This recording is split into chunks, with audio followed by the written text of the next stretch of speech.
वक्रतुंड महाकाय सूर्यकोटि समप्रभ निर्विघ्नं कुरु मे देव सर्वे कार्येषु सर्वदा।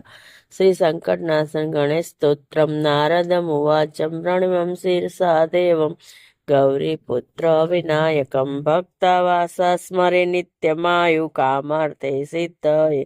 प्रथम वक्रतुंड च एकदंत द्वितीयं क्रम तृतीयं कृष्णपिङ्गासं गजकत्र चतुर्थकं लंबोदर पंचमं च षष्ठविकटमेव च सप्तं विघ्नराजं च ध्रुवाण तथा षष्ठं नवं बालचन्द्रं च दशं तु विनायकम् एकादशं गणपति द्वादशं तु गजाननं द्वादं शैतानि नामानि त्रिसन्ध्या पठेन्तर न च विघ्नभयतस्य विद्या भवेत् सर्व गणेशस्य प्रसादतः। हरि ओं तत्सदिति श्री नारद पुराणे श्री संकटनाशन गणेश स्तोत्र संपूर्णम्।